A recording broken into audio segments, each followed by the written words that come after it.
बंधु माने आजिर एही भिडियोटी मिथुन राशि व्यक्ति विशेष मानक पई बहुत गुरुत्वपूर्ण अटे। आजिर एही भिडियो रे आमे माने जानिबा मिथुन राशि व्यक्ति विशेष मानक पई एही सेप्टेम्बर 2024 टी किपरि रहिबो। मिथुन राशि मासिक राशिफल उपरे आलोचना करिबा। मिथुन राशि व्यक्ति विशेष मानक पई एही सेप्टेम्बर मासटी किपरि रहिबो संपूर्ण भाबरे आमे सेही विषय रे आलोचना करिबा।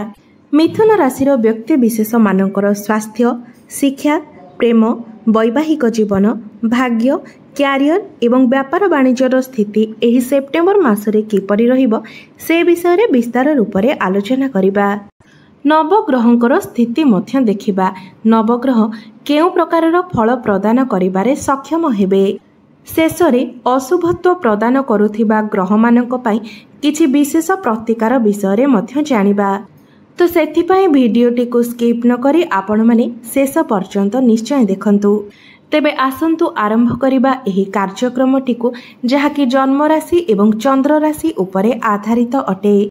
सेप्टेम्बर मास आरंभ रे मिथुन राशि रे नवग्रहंकर स्थिति किपरि रहिबो से विषय रे सर्वप्रथमे जानिबा।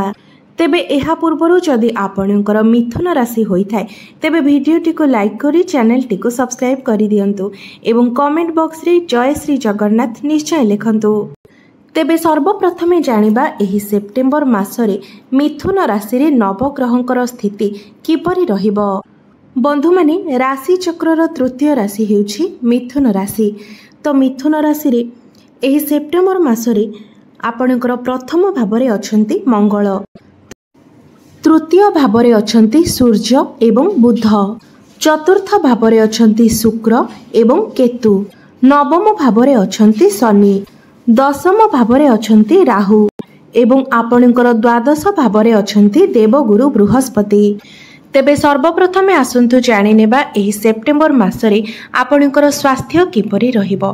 तो बंधु माने कुंडलीर प्रथम भावटी होइथाय आपणकर स्वास्थ्यर भाव, आपणकर इम्यूनिटी सिस्टमर भाव। तेबे आपणकर राशि स्वामी हेउछंती बुध एवं बुध आपणकर तृतीय भावरे अछंती एवं 23 सेप्टेम्बर को बुध आपणकर चतुर्थ भाव को चलन करिवे। तो बंधु माने 23 सेप्टेम्बर परे आपणकर स्वास्थ्य बहुत भल रहिबो। एपरिकी मिथुन राशि व्यक्ति विशेष मानकर जदि कौनसी प्रकारर भी स्वास्थ्य जनित समस्या रहिथिला तो 23 सेप्टेम्बर परे सेथिरे सुधार आसीबो।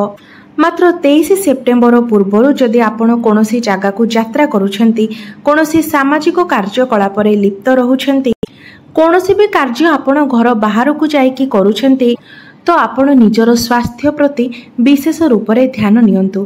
कारण सेतेबेले आपणकर स्किन रिलेटेड प्रॉब्लम देखा देई पारे, एलर्जी भली प्रॉब्लम देखा देई पारे। कारण आपणकर राशि स्वामी बुध आपणकर तृतीय भावरे अवस्थान करिसंती।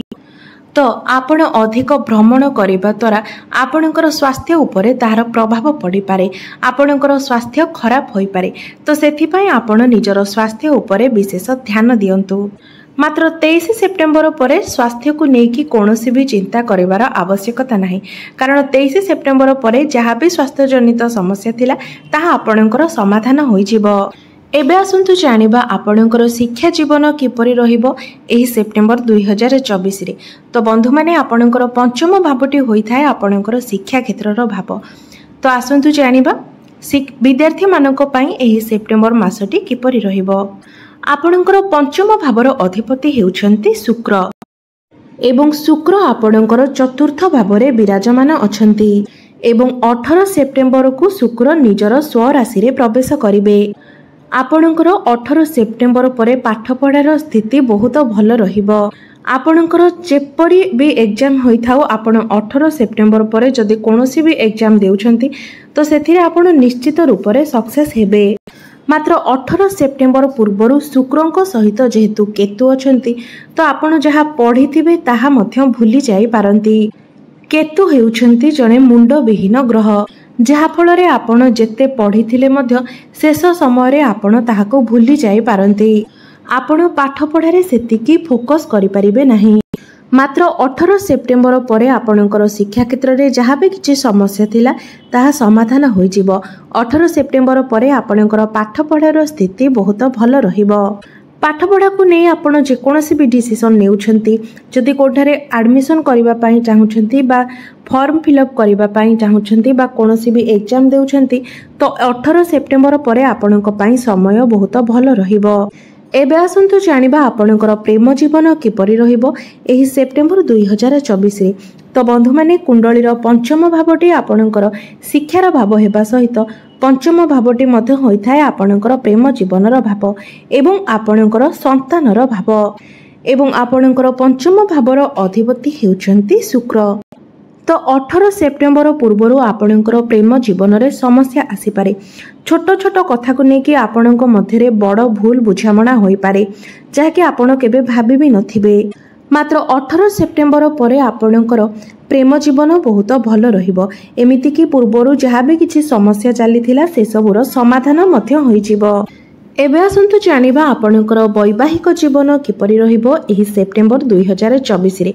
तो बंधु माने कुंडलीर सप्तम भावटी होइथाय आपणकर वैवाहिक जीवनर भाव, आपणकर जीवन साथीर भाव एवं आपणकर सप्तम भावर अधिपति हेउछंती देवगुरु बृहस्पति जे कि आपणकर द्वादश भावरे विराजमान अछंती। तो बंधु माने सप्तम भावर अधिपति जेतेबेले द्वादश भावरे रहिथांती ताको बहुत अशुभ बोली माना जायथाय। यह आपणको शुभ फल प्रदान करि न थाए। एहा व्यतीत देवगुरु बृहस्पति निजर शत्रु राशि रे मध्य अछंती जहार प्रभाव आपणकर वैवाहिक जीवन रे उपरे पड़िबो नचेत आपणकर लाइफ पार्टनर उपरे पड़िबो। आपणकर वैवाहिक जीवन रे किछि भी समस्या आसी पारे नचेत आपणकर लाइफ पार्टनर हेल्थ रे किछि इश्यू आसी पारे किबा तांकर कैरियर रे मध्य किछि प्रॉब्लम होई पारे। छोट छोट कथा को लेकिन आपणक मध्य आर्गुमेंट होई पारे, कली झगड़ा होई पारे। एमिति कि छोट छोट कथा को लेकिन मध्य आपणक मध्य बड़ विवाद उत्पन्न होई पारे। तो बंधु माने वर्तमान गुरुंकर कौनसी राशि परिवर्तन हेबार नाही। तो केवल सेप्टेम्बर मास ही नुहे आगको आहुरी किछि मास मध्य आपणको निजर वैवाहिक जीवन उपरे विशेष ध्यान देबार अछि। एबे आसंतु जानिबा सबुठारु महत्वपूर्ण विषय आपणकर भाग्य, क्यारियर एवं व्यापार वाणिज्यर स्थिति किपरि रहिबो एही सेप्टेम्बर 2024 रे। तो बंधु माने आपणक कुंडलीर नवम भावटी होइथाय आपणकर भाग्यर भाव एवं दशम भावटी होइथाय आपणकर क्यारियर भाव। आपणकर भाग्य स्थान रे शनि विराजमान अछंती एवं निजर स्वगृह रे बकरी अवस्था रे अछंती जहाँकि आपणको शुभ फल प्रदान करिबो कारण शनि निज गृह रे ही विराजमान अछंती। एहा व्यतीत आपणको राशि रे शनिकर 2.5 किंबा शनि 7.5 मध्य कोनोसी भी दोष नाही। शुक्र एवं बुध मध्य केंद्र रे अवस्थान करिवे। तो एही मासटी रे आपण जदि कोनोसी भी शुभ कार्य करबा पई चाहुचंती तो निर्द्वंद्व रे आपण ताहा करि परिबे। जदि आपण कोनोसी बड़ इन्वेस्टमेंट करबा पई चाहुचंती, कोनोसी बड़ जिनिसर क्रय विक्रय करबा पई चाहुचंती, कोनोसी बड़ डिसीजन नेबा पई चाहुचंती किंबा कोनोसी नूतन कार्यर आरंभ करबा पई चाहुचंती तो आपण निश्चय ताहा करि परिबे। भाग्य आपणकर साथ देबो। मात्र शनि जेहेतु बकरी अछंती आपणको सेही कार्य रे टिके समय लागि पारे मात्र सफलता निश्चित रूप रे प्राप्ति हेबो। बंधु माने जदि आमे आपणकर क्यारियर विषय रे कथा हेबा तो आपणकर क्यारियर भावरे अवस्थान करिसंती राहु एवं गुरु आपणकर द्वादश भावरे अवस्थान करिसंती। राहुंकर दशम भावरे विराजमान एवं गुरुंकर द्वादश भावरे विराजमान। एही दुईटी जाक एहा दर्शाउछि जे आपणकर काम कार्य रे मन लागिबो नाही किंबा आपणको कार्य रे सैटिस्फैक्शन मिलिबो नाही। प्रत्येक जिनिस रे आपण कमी बाहर करिवे। मात्र दशम भावरे राहु आपणकर क्यारियर रे परिवर्तन मध्य कराई पारंती। आगामी 6 रु 8 मास मध्य निश्चित भावरे आपणकर कार्य क्षेत्र रे परिवर्तन हेबो एवं जदि आपण संपूर्ण एफर्ट दियंती तो एही मासरे मध्य आपणकर परिवर्तन होई पारे। एवं गुरु द्वादश भावरे रहिथिबा जोगु आपण जदि एमएमसी कंपनी रे चाकरी करिबा पई चाहुथंती किंबा कोनोसी वैदेशिक कंपनी रे चाकरी करिबा पई चाहुछंती किंबा विदेश यात्रा करिबा पई चाहुछंती तो सेथिरे मध्य आपणको शुभ फल प्राप्ति हेबो। एबे आसंतु जानिबा आपणकर व्यापार वाणिज्यर स्थिति किपरि रहिबो एही सेप्टेम्बर 2024 रे। तेबे बंधु माने 23 सेप्टेम्बर परे आपणकर व्यापार वाणिज्यर स्थिति भल रहिबो। मात्र ता पूर्वरु व्यापार वाणिज्य आपणकर अधिक खर्च होई पारे। आपण व्यापार वाणिज्य पई अधिक भ्रमण करि पारंती। आपणकर चिंता मध्य वृद्धि पाई पारे। तेनु कोनोसी ना कोनोसी कथा को नै आपण सर्वदा चिंतित रहिबे, टेंशन ने रहिबे। मात्र 23 सेप्टेम्बर परे आपणकर व्यापार वाणिज्य जहाँ भी किसी समस्या थिला से सबुर समाधान होई जिवो एवं व्यापार वाणिज्य आपणकर उन्नति एवं लाभ हेबो। तो 23 सेप्टेम्बर परे आपणकर व्यापार वाणिज्यर स्थिति बहुत भल रहिबो।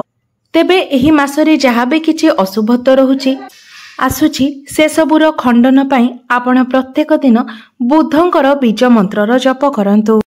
ओम ब्राम ब्रिंग ब्रोंग सह बुधाय नमः एही मंत्र को आपण प्रत्येक दिन 108 थर जप करंतु। एहा सहित गुरुंकर बीज मंत्र मध्य आपण प्रत्येक दिन जप करंतु। ओम ग्राम ग्रीम ग्रोम सह गुरवे नमः एही मंत्र को आपण प्रत्येक दिन 108 थर जप करंतु। प्रतिदिन हनुमान चालीसार पाठ करने सहित उदित सूर्य को जलार्घ्य अर्पण करंतु। आपनकु शुभत्व प्राप्ति हेबो, भाग्य रे उन्नति हेबो। बंधु माने आपण मानकर जीवन मंगलमय हेउ एहा ही ईश्वरंक निकटरे मोर प्रार्थना। धन्यवाद।